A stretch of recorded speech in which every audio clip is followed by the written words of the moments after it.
Freedom का मतलब होता है स्वतंत्रता का अधिकार। इसमें हमारे आर्टिकल 19 टू लेकर 22 है। जो हमारा आर्टिकल 19 है, ये जो इस आपके आगे जो ये स्क्रीन है, जो स्लाइड है, इसमें सिर्फ आर्टिकल 19 है। आर्टिकल ऑफ डबल जियोपर्डी, इसका क्या मतलब है? दो रे दंड से बचने का ये अधिकार। दो रे दंड मतलब डबल पनिशमेंट नहीं। इसमें ना भी लिखो तो 20A में या 1 में क्या लिख रखा है, आपने कोई क्राइम करा है 2000 में, ठीक है, और उस समय उस क्राइम की कोई पनिशमेंट है मान लो 2 साल की कैद, आज उसी क्राइम की पनिशमेंट है 10 साल की कैद। इंक्रिमिनेशन का मतलब होता है किसी भी व्यक्ति को अपने खिलाफ गवाही देने के लिए मजबूर नहीं किया जाएगा। हेलो, कैसे हो? क्लास शुरू करें? Good morning. कल हमने राइट्स वाला चैप्टर शुरू करा था। Rights in the constitution. All the rights written in our constitution are called fundamental rights. Fundamental कहने के पीछे 2 कारण है। These are written in the constitution and no one can violate these rights, ठीक है, और ये जस्टिसिएबल है। अगर वायलेशन होता है then you can go to the court, ठीक है, इसलिए ये फंडामेंटल इन नेचर थे। फिर हमने देखा था कि भी ये हमारे कॉन्स्टिट्यूशन के भाग 3 में है। इनके अंदर आर्टिकल 12 से लेकर 35 तक आर्टिकल हैं। साथ में ये अमेरिकी संविधान से लिए गए हैं। These are taken from USA constitutions. और उसके बाद हमने आर्टिकल 12 करा था, आर्टिकल 13 और फिर 14 से 18 उनकी एक्सप्लेनेशन करने की कुछ कोशिश करी थी, और मुझे उम्मीद है वो एक्सप्लेनेशन आपको समझ आई होगी, ठीक है। रिजर्वेशन के बारे में हम किसी दिन फिर एक अलग से वीडियो बनाएंगे कि रिजर्वेशन जरूरी है, सही है, गलत है, उसके क्या इम्पैक्ट पड़े। बट जो रिजर्वेशन के पीछे हमारे जो कॉन्स्टिट्यूशन को क्रिएट करने वाले थे, उनकी जो इंटेंशन थी वो 100% सही थी। उसके रिजल्ट कहां तक सही रहे हैं और कहां तक उनमें कुछ कमियां रही है, that is another topic of discussion, ठीक है। बट रिजर्वेशन अपने आप में एक न्याय है, और जो हर एक प्रोग्रेसिव कंट्री के हर व्यक्ति को मिलना चाहिए, जो भी उस क्राइटेरिया के अंदर फुलफिल करता है, उस क्राइटेरिया को फुलफिल करता है, ठीक है। और आज हम दूसरे अधिकार की बात करेंगे, right to freedom. Right to freedom का मतलब होता है स्वतंत्रता का अधिकार। इसमें हमारे आर्टिकल 19 टू लेकर 22 है। जो हमारा आर्टिकल 19 है, ये जो इस आपके आगे जो ये स्क्रीन है, जो स्लाइड है, इसमें सिर्फ आर्टिकल 19 है। Article 19 is the freedom of expression. ये अपने आप को अभिव्यक्त करने की आजादी हमें देता है। Article 19 it guarantees the citizens of India the following 6 fundamental freedoms. इस आर्टिकल के अंदर 6 प्रकार की स्वतंत्रताएं हर नागरिक को दी गई है। सबसे पहली है freedom of speech and expression, अपने आप को एक्सप्रेस करने की, अभिव्यक्ति की आजादी, बोलने की आजादी, ठीक है। दूसरा फ्रीडम ऑफ असेंबली, अब एक संघ बनाने की, इकट्ठा होने की आजादी। दूसरा भाई संघ बनाना, यूनियंस बनाना, इनकी आजादी। भाई भारत पूरे देश की टेरिटरी में, इंडियन जो टेरिटरी है उसमें घूमने की आजादी, कहीं भी कोई भी रेजिडेंस करने की, सेटलमेंट, अपना घर बनाने की आजादी। और साथ में freedom of profession, occupation, trade and business, और अपनी मन पसंद का कोई भी काम करने की आजादी। ये 6 प्रकार की आजादी है, आप समझोगे। देखो इसमें हमने पढ़ा है, you can express yourself. Writing से भी आप देखो कि सुबह उठते ही सोशल मीडिया खोलो तो बहुत सारे व्यक्ति होंगे जो हमारे प्राइम मिनिस्टर को भी गाली देते होंगे, और उनका कुछ नहीं बिगड़ पाता। ये फ्रीडम ऑफ एक्सप्रेशन, आप जिस भी हिसाब से खुद को एक्सप्रेस करना चाहें, लिख के, बोल के, इशारों में, मूवी के माध्यम से, किताब के माध्यम से, यू आर फ्री। कई बार एक क्वेश्चन पूछा जाता है, भाई फ्रीडम ऑफ प्रेस, प्रेस की आजादी, प्रेस का मतलब जो ये न्यूज वाले हैं, इनकी आजादी कौन से आर्टिकल में है? तो ये 19 में ही है। और 19 का ये पहला जो पार्ट है ना, 19A बोल सकते हो आप इसको, 19A। ये BCDEF ऐसे हैं, तो 19A है freedom of speech and expression, और इसी के अंतर्गत आती है फ्रीडम ऑफ प्रेस। जो मीडिया है ना उसकी फ्रीडम, प्रेस हो मीडिया हो, तो ये 19A के अंतर्गत ये फ्रीडम हमें दी गई है। उसके बाद है इकट्ठा होने की आजादी, आप चाहो तो एक जगह पे इकट्ठे बैठ सकते हो, ये भी आपको आजादी है। आप कोई संघ बना सकते हो, ये भी आजादी है। भारतीय भू क्षेत्र में घूमने की आजादी है, कहीं भी बसने की आपको आजादी है घर बनाकर, और कोई भी प्रोफेशन, कोई भी किसी भी प्रकार का बिजनेस करने की आपको आजादी है। अब आप एक बात समझ के देखो, और ये भी बात है, फंडामेंटल राइट का वायलेशन नहीं हो सकता, कोर्ट में चले जाओगे। फिर कोरोना के अंदर आपको घर से बाहर क्यों नहीं निकलने दिया? बताओ भाई, जब आपको एक आजादी है कि आप देश में, क्लियर है भाई, वॉइस है ना? ठीक, हाँ, आप देश के किसी भी भाग में, भूभाग में जा सकते हो, कहीं पे भी रह सकते हो, कोई भी काम धंधा कर सकते हो, तो घर से भी क्यों नहीं निकलने दे रहे थे? चलो एक और बात, अगर एक ऐसी कंडीशन आई, आप ये कोई भी, मैं तो हथियार बना के बेचूंगा, हथियारों की सप्लाई करूंगा, या नशे की कोई मादक पदार्थ है उनको बेचने का व्यापार करना चाहता हूं, और इसमें लिख रखा भी कोई भी आप कोई भी काम धंधा कर सकते हो, बट क्या आप नशा बेच सकते हो? नहीं। जितने के जितने भी अधिकार हैं आपको जो दिए गए हैं, जितने भी हम अधिकार पढ़ेंगे, अगर उन अधिकारों के कारण देश की नेशनल सिक्योरिटी को खतरा हो, समाज की व्यवस्था को खतरा हो, किसी की जान को खतरा हो, भाई वायलेंस होने का खतरा हो, सिस्टम को बिगड़ने का खतरा हो, तो आप रेस्ट्रिक्शन लगाई जा सकती है। तो जो कोरोना में आप बाहर निकलने वाले थे, उससे सामाजिक व्यवस्था खराब होती, उससे हो सकता कोई महामारी फैल जाती।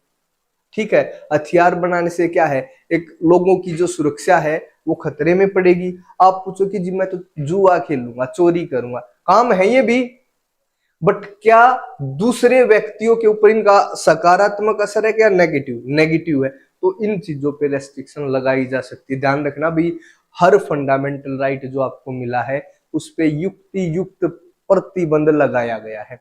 एक ऐसी रेस्ट्रिक्शन लगाई गई है जो जायज है, जस्टिसिएबल, जिसको आप जस्ट रेस्ट्रिक्शन बता सकते हो भाई, हाँ ये रेस्ट्रिक्शन हमारी ठीक है। तो ये हमारे आर्टिकल 19 में दे रखा है, 6 प्रकार की आजादी की हमारे आर्टिकल 19 हमारी बात करता है। क्लियर है, समझ में आई है भाई? ठीक है, ध्यान चलाएगा भी, कुछ भी बोलने, हाँ कई बार क्या होगा, कुछ ऐसे स्पीच सुनोगे आप जिससे कम्युनल वायलेंस फैल सकती है, एक आदमी दूसरी जाति के खिलाफ कुछ गलत बात बोलता है, ये ठीक नहीं है और ये हमारा अधिकार नहीं है, क्योंकि उससे क्या है, दो कास्टों में, दो धर्मों में वायलेंस फूटने का डर है, और ऐसी किसी भी स्थिति में हम फंडामेंटल राइट्स को कंटिन्यू नहीं कर सकते। इसलिए ये ध्यान रखना भी, इसमें वही चीजें हों जिनसे व्यवस्था बनी रहे। ये है भाई आर्टिकल 19। बताओ किसी को क्लियर है? नहीं, किसी को कोई डाउट है? क्लियर तो होना चाहिए सबको। चले फिर आगे। ये यहाँ पे स्क्रीन है, यहाँ सब दिखता है, सारी की सारी चीजें, वॉइस का भी पता मुझे अपनी का चल जाता है, और साथ में फिर क्या राइटिंग में सारी स्क्रीन अच्छे से क्लियर दिख रही है, यानी ये सारी चीजें देखने के लिए हमने स्क्रीन लगा रखी है यहाँ पे। ठीक है, और बताओ यहाँ पे, ठीक है भाई, ये क्लियर है, ये कर लोगे? आर्टिकल 19 राइट टू फ्रीडम है, जिसमें 19 से 22 है। आपसे पूछा जा सकता है भाई right note on right to freedom, तो आपको 19 से 22 सबको लिखना है। हम आर्टिकल 19 को भी पूछ सकते हैं भाई, describe article 19 of the constitution, then you have to write about these things कि भाई this is we get 6 type of fundamental freedom, ABCDEF ऐसे लिख दोगे आराम से। हाँ, अब ये भी बोलोगे कि भाई कई स्थितियों में कोई भी ऐसे, जैसे आप किसी को बता रहे हो और वो बोल दे भाई कोरोना में क्यों घर में थे आप जब कहीं भी जा सकते हो, तो आपको बताना है जब भी किसी महामारी का खतरा हो, युद्ध का खतरा हो, नेशनल सिक्योरिटी की बात हो, पब्लिक में वायलेंस छिड़ने की बात हो, तो उस समय इन अधिकारों पे रेस्ट्रिक्शन लगाई जा सकती है। ठीक है, तो ये होगा आर्टिकल 19। डॉक्ट्रिन ऑफ डबल जियोपर्डी, इसका क्या मतलब है? दोहरे दंड से बचने का ये अधिकार। दोहरे दंड मतलब डबल पनिशमेंट नहीं। इसमें तीन प्रकार की चीजें हैं, तीन पार्ट इसमें इंक्लूड है। कैसे आप डबल जियोपर्डी के डॉक्ट्रिन को एक्सप्लेन करते हैं, उसमें हमारे पास तीन चीजें हैं। एक तो 20A, एक 22, एक 23। ठीक है, दोहरे दंड से बचने का इसमें प्रावधान है। एक है ex post facto law, double jeopardy और सेल्फ इंक्रिमिनेशन। ये जो पहले वाला है ना, आप इसको अपनी भाषा में लिख सकते हो भी, एग्जैक्ट ना भी लिखो तो 20A में या 1 में क्या लिख रखा है, आपने कोई क्राइम करा है 2000 में, ठीक है, और उस समय उस क्राइम की कोई पनिशमेंट है मान लो 2 साल की कैद।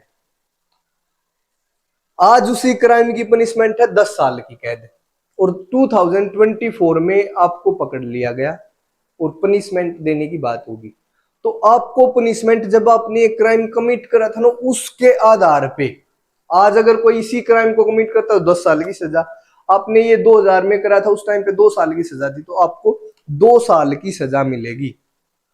ठीक है, मतलब जब वो कानून था उसी कानून के अकॉर्डिंग आपको पनिशमेंट मिलेगी।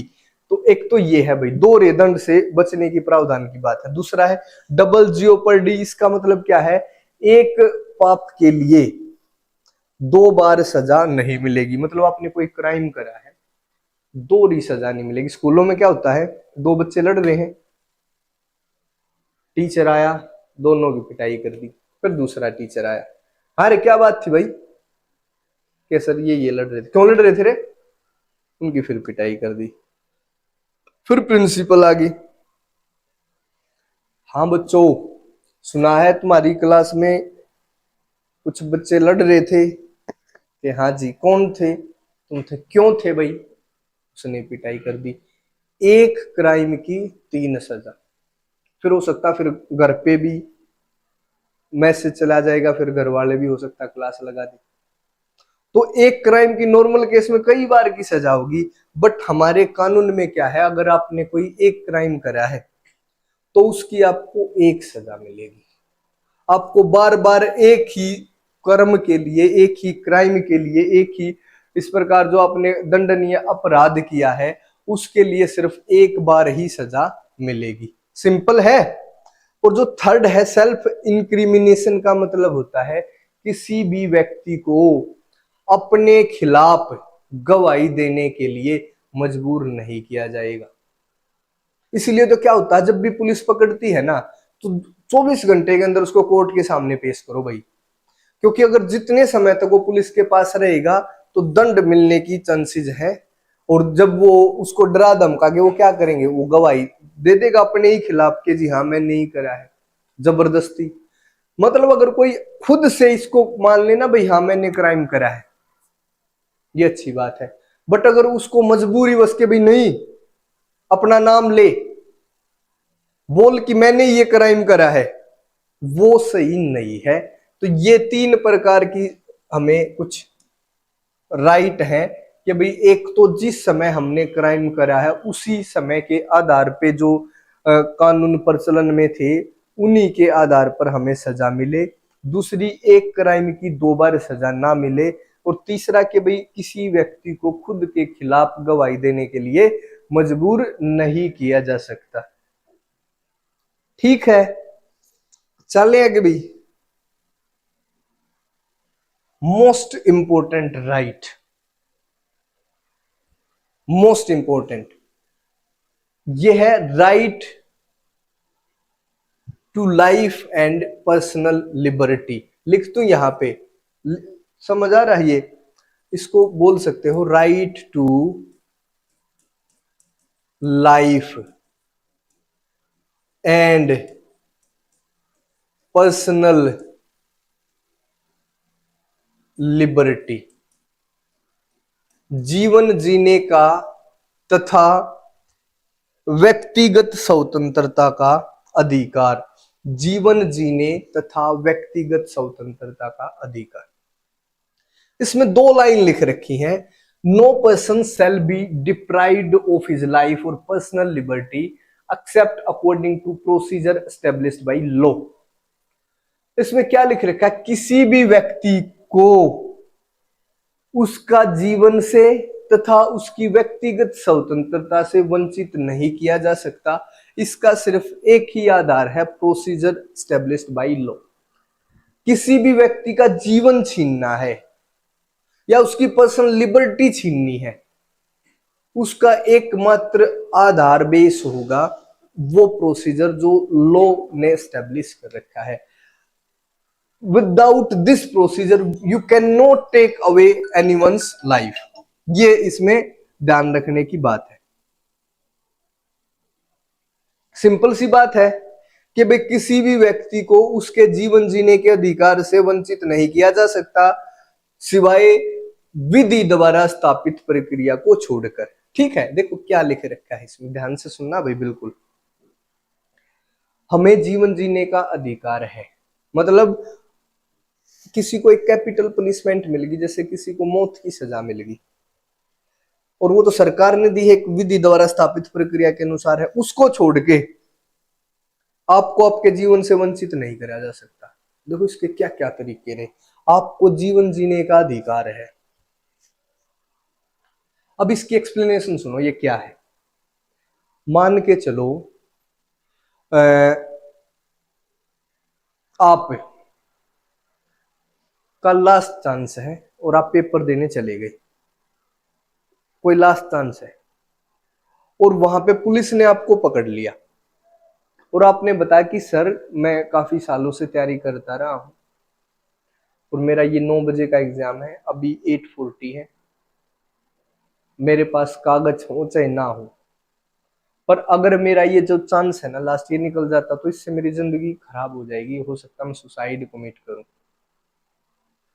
तो पुलिस को आपको छोड़ना पड़ेगा, क्योंकि ये विधि और मान के चलो भाई वो पुलिस वाला ना छोड़े और आप सुसाइड कर लो लिख के, तो क्या आप भी उसका जो पुलिस वाला है वो उसके जीवन को छीनने वाला है यहाँ पे। और जिस कारण से समस्या क्या होती है कि भाई इस कारण से उसका जब जीवन समाप्त हो रहा है तो उसमें उस पुलिस वाले का भी रोल है। जैसे आपके पास कुछ भी नहीं है, आपने किसी बैंक से लोन ले रखा है, तो जो आपके पास आखिरी चीज है ना जीवन जीने की, उसको बैंक नहीं छीन सकता, क्योंकि विधि द्वारा स्थापित प्रक्रिया को छोड़कर आपके जीवन को किसी भी प्रकार से समाप्त नहीं किया जा सकता। इसमें एक चीज और देखो भाई, इस अधिकार में किसी ने फिर एक केस फाइल करा कि क्या जी जो जीने का अधिकार है ये सिर्फ जीने का अधिकार है, रिस्पेक्टफुल लाइफ जीने का अधिकार है। तो सुप्रीम कोर्ट ने बोला जीने के अधिकार का मतलब है सम्मान के साथ जीने का अधिकार। और इस लाइन के बाद जब ये ऑर्डर पास करा गवर्नमेंट ने, तो इस अधिकार को इतनी एक्सप्लेनेशन मिल गई।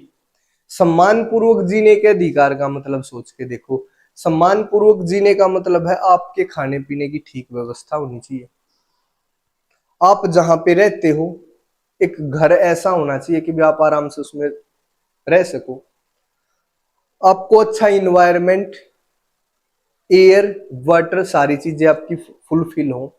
सम्मान पूर्वक जीने की मैं बात बता रहा हूं। इस अधिकार की इतनी व्याख्या मिल गई कि पूरा का पूरा कॉन्स्टिट्यूशन इस अधिकार के चारों तरफ घूमने लगा। एक और इस पे वो फाइल करा गया केस कि जीने के अधिकार में क्या सम्मान पूर्वक जीने के अधिकार में सम्मान पूर्वक मरने का अधिकार भी शामिल है। इस बात को समझो, मान के चलो आपने जीवन भर बड़ी मेहनत करी, एक सम्मान पूर्वक जीवन आपने जिया, और वृद्धावस्था में कोई ऐसी बीमारी आपके शरीर में आ गई जिसके कारण आप असहनीय पीड़ा में हो और आप टोटली डिपेंडेंट हो अपने फैमिली पे, तो एक समय के बाद तो ना फैमिली को भी ऐसा लगने लग जाएगा कि भाई मतलब पता नहीं कितने दिन और दुखी करेगा। उस स्थिति में वो जो व्यक्ति जिसने सम्मान पूर्वक हमेशा जीवन जिया है, तो ये सोचेगा यार अब तो मैं मर जाऊं। पर वो मरे कैसे? तो किसी व्यक्ति ने पूछा कि भाई क्या जीने के अधिकार में मरने का अधिकार भी शामिल है? इसको मरने की इच्छा मृत्यु बोला गया। इच्छा मृत्यु का मतलब होता है यूथेनेसिया। ध्यान से सुनना भी, यूथेनेसिया दो प्रकार की है, एक एक्टिव एक पैसिव। एक्टिव यूथेनेसिया का मतलब है कि मान के चलो आप ऐसी बीमारी से ग्रस्त हो, कोमा में हो, और गवर्नमेंट जो सरकार हॉस्पिटल है सरकार की परमिशन के बाद आपको कुछ ऐसे एक्टिवली आपकी डेथ के लिए कुछ काम करेगी, जैसे कोई पॉइजन का इंजेक्शन लगा दिया और आप धीरे धीरे क्या हो जाएगी, आपकी डेथ हो जाएगी। ये है एक्टिव यूथेनेसिया, जब हॉस्पिटल ने कुछ एक्टिवली काम करके आपकी डेथ करी है। दूसरा है पैसिव यूथेनेसिया। उसका मतलब क्या है, अब गोर या हॉस्पिटल आपको इंजेक्शन नहीं लगाएगा। पैसिव यूथेनेसिया का मतलब है कि जो लाइफ सपोर्टिंग सिस्टम है, जैसे आप मान के चलो वेंटिलेटर पे हो, जो चीजों से आप जिंदा हो उन चीजों को हटा लेगा, लाइफ सपोर्टिंग सिस्टम को हटा देगा, और धीरे धीरे उस लाइफ सपोर्टिंग सिस्टम की कमी के कारण आप धीरे धीरे मर जाओगे। भारत में पैसिव यूथेनेसिया की परमिशन है। अगर कोई व्यक्ति ऐसी बीमारी से ग्रस्त, मान के चलो भाई कोमा में है और सिर्फ वो मेडिकली जीवित है, और डॉक्टर भी ये बोल रहे हैं भाई हो सकता है ये भविष्य में भी कभी भी ठीक नहीं होगा, ये ऐसे ही रहेगा जब तक भी जिएगा, तो उस कंडीशन में पैसिव यूथेनेसिया की परमिशन है। उसके जो यारे प्यारे जो घर परिवार है उनकी सहमति के बाद उसका लाइफ सपोर्टिंग सिस्टम हॉस्पिटल हटा देता है और वो धीरे धीरे क्या हो जाएगा, मर जाएगा। ठीक है। फिर किसी ने पूछा कि जीने के अधिकार में क्या सुसाइड शामिल है? देखो सुसाइड का क्या मतलब होता है कि जी सुसाइड है मेरा अपना कर्म, और मैं सुसाइड करना चाहता हूं क्योंकि मैं चाहता हूं भाई अब मैं अच्छे से जी नहीं पा रहा। आपने बताया भी सम्मान पूर्वक जीना है, और सम्मान पूर्वक जीना मेरे लिए पॉसिबल नहीं है, तो मैं क्या चाहता हूं, मैं सुसाइड कर लूं। तो क्या सुसाइड इस राइट के में इंक्लूड है? तो फिर सरकार के सामने अब आज के दिन सुसाइड की कंडीशन देखो। अगर आप सुसाइड करते हो, मतलब करने की कोशिश करते हो, भाई देखो रिक्वेस्ट है, दिस इज ए मतलब serious matter, don't take it otherwise. ठीक है। मान के चलो कोई सुसाइड करने की कोशिश करता है और गवर्नमेंट या पुलिस उसको पकड़ लेती है, तो उसको दंड मिलेगा। वो इसको एक क्राइम माना जाता है। किस चीज का दंड, कि भाई बच कैसे गई? सुसाइड को के अटेम्प्ट को एक क्राइम माना जाता है। नॉर्मली इसको जो पनिशमेंट होता है उसका एक साइकोलॉजिकल पनिशमेंट है, उसको ये बात बताने की कोशिश करी जाएगी कि भाई आपने जो स्टेप उठाया था दैट वाज रॉन्ग। अब कोर्ट से पूछा कि भाई मैं सम्मान पूर्वक नहीं जी पा रहा हूं तो मैं सुसाइड करना चाहता हूं, तो क्या मैं सुसाइड कर सकता हूं? तो गवर्नमेंट ने बोला कि भाई देखो सुसाइड नहीं करना। पर्सनल लिबर्टी सुनो, पर्सनल लिबर्टी का मतलब होता है व्यक्तिगत स्वतंत्रता। व्यक्तिगत स्वतंत्रता का मतलब अभी बताता हूं ये सुसाइड वाले को और इसके साथ जोड़ के। व्यक्तिगत स्वतंत्रता का मतलब आप जो चाहो जैसे भी चाहो अपना जीवन वैसे जियो। आप चाह रहे हो भाई 12 बजे रात के गाने सुनूंगा भाई, तो सुन लो, डांस करूंगा कर लो, दारू पीऊंगा पी लो, पर दूसरों की व्यवस्था खराब नहीं होनी चाहिए। आप हर उस काम को करने के लिए फ्री हो जिसका प्रभाव सिर्फ आप पर पड़ता हो। मान लिया आप गली में डीजे बजा दिया रात को 12 बजे, तो औरों की भी नींद डिस्टर्ब होगी भाई। अगर वो डिस्टर्ब होगी तो आप ठीक नहीं कर रहे, ये पर्सनल लिबर्टी से बाहर है। आप उसी काम को कर सकते हो जिसका प्रभाव दूसरों पे ना पड़ता हो। अब वो सुसाइड वाले ने फिर पूछा कि जी सुसाइड करूंगा दूसरा इस पे क्या प्रभाव पड़ेगा, किस पे क्या प्रभाव पड़ेगा? सुसाइड करूंगा तो मेरा ही जीवन समाप्त होगा। तो फिर सरकार ने आदेश दिया, सरकार कोर्ट ने बताया कि भाई पड़ेगा क्यों नहीं। अब आप सब क्लास देख रहे हो, सोच के देखो अपने पीरियड के बारे में, अगर वो सुसाइड करता है आपके ऊपर उसका असर है या नहीं। ये इतनी एक गहरे दुख की बात है कि सुसाइड करने वाला भले ही ना जानता हो, बट उसके बाद पे उसके परिवार पे कितना गहरा दुख होगा इसका अंदाजा आप नहीं लगा सकते। ठीक है। तो सुसाइड को भी मना कर दिया कि भाई ये पर्सनल लिबर्टी में नहीं आता सुसाइड। और जो राइट टू लाइफ में राइट टू डेथ है, पर वो पैसिव यूथेनेसिया वाला बता दिया। और जब सम्मान पूर्वक जीवन की बात है तो उसमें तो पता नहीं क्या क्या आ जाएगा, वो सारे काम सरकार नहीं कर पाती। इसलिए इसको इतना ही समझे भाई, ये है right to life and personal liberty. Clear है। एक इसमें आर्टिकल और जोड़ा गया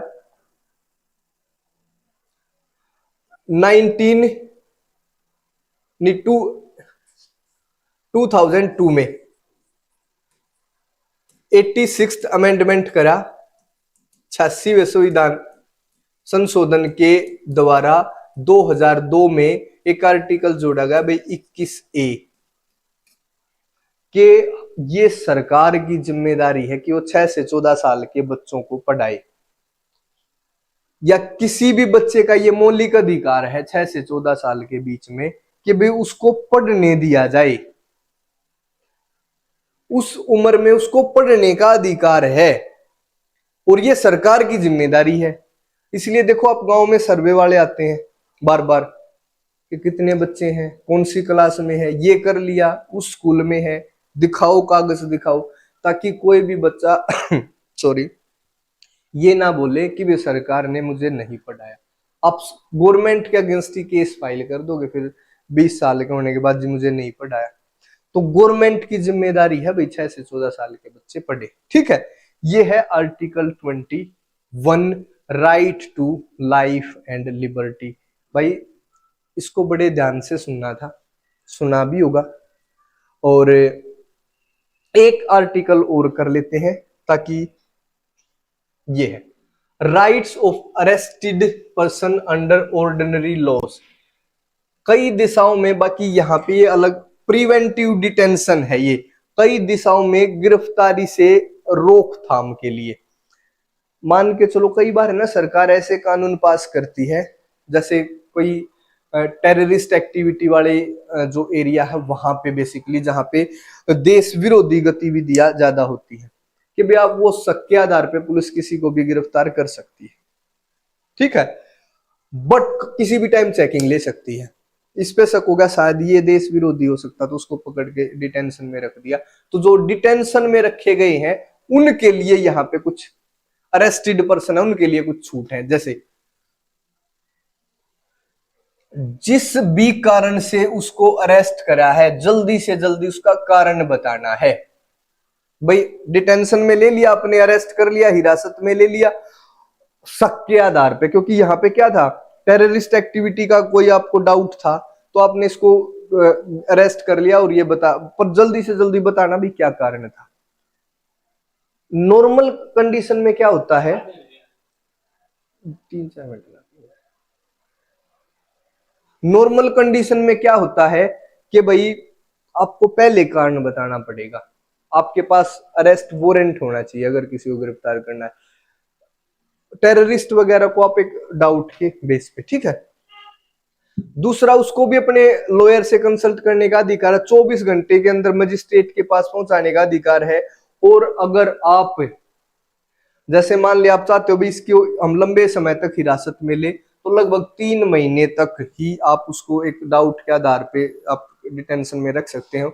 उसके बाद तो या तो आप सबूत पेश करो, या फिर पार्लियामेंट डिसाइड करेगी, मतलब एक डिसाइड करेगी कि भाई उसके आधार क्या है इस गिरफ्तारी के। ठीक है, कई बार जब डाउट के आधार पे किसी को अरेस्ट करा जाता है तो ये मान लो, फिर तो ऐसे में तो पुलिस कितनी पावरफुल होगी। अभी कोई पुलिस वाला आए और भी गिरफ्तार करके लेगा मेरे को, कैसे कि मुझे ऐसा वो डाउट था कि भाई तुम ब्लैक कपड़ों में क्लास बना रहे हो सकता है किसी देश विरोधी कोई बात बताते हो किसी को, इस डाउट के आधार पे लेके चले गए। तो मेरे राइट्स तो हो कम से कम, मुझे जल्दी से जल्दी अपना पता होना चाहिए भाई क्या कारण है, वकील से सलाह लेने की, 24 घंटे में मजिस्ट्रेट के पास जाने की, या 3 महीने के बाद भी अगर आप मुझे डिटेंशन में रखोगे तो उसके लिए एक अच्छी परमिशन की जरूरत पड़ेगी। ये है आर्टिकल 22। क्लियर है, सिंपल सा है, इसको ये आपके सामने है, इसका स्क्रीनशॉट लेके आप आराम से रख सकते हो, इसमें तो कोई दिक्कत वाली बात है नहीं। आज हमने पढ़ा, एक बार ध्यान से सुनो, राइट टू फ्रीडम, इसके अंदर आर्टिकल 19, 20, 21, 22, आर्टिकल 19 था वो हमें 6 प्रकार की फंडामेंटल फ्रीडम देता है। वो हमने बताई थी भाई, एक एक्सप्रेस की, ठीक है, खुद को एक्सप्रेस करने की, अभिव्यक्ति की आजादी by speaking, writing, any way you want to. दूसरा असेंबल होने की, कहीं पे घूमने की, कोई भी ऑक्यूपेशन करने की, समझे, संगठन बनाने की, ये इस प्रकार की आजादियां हमें हैं। आर्टिकल 20 में था कि भाई दो सिद्धि के संरक्षण में, कि भाई 3 प्रकार की थी, जिस समय क्राइम करा उसी समय के आधार पे आपको दंड मिलेगा, एक क्राइम के लिए एक से ज्यादा बार दंड नहीं मिलेगा, किसी भी व्यक्ति को उसी के खिलाफ गवाही देने के लिए मजबूर नहीं किया जा सकता। Article 21 right to life and personal liberty, इसको पूरा एक्सप्लेन करके बताया है कि भाई विधि द्वारा स्थापित प्रक्रिया को छोड़ के किसी भी व्यक्ति को उसके राइट टू लाइफ और उसकी पर्सनल लिबर्टी से वंचित नहीं किया जा सकता।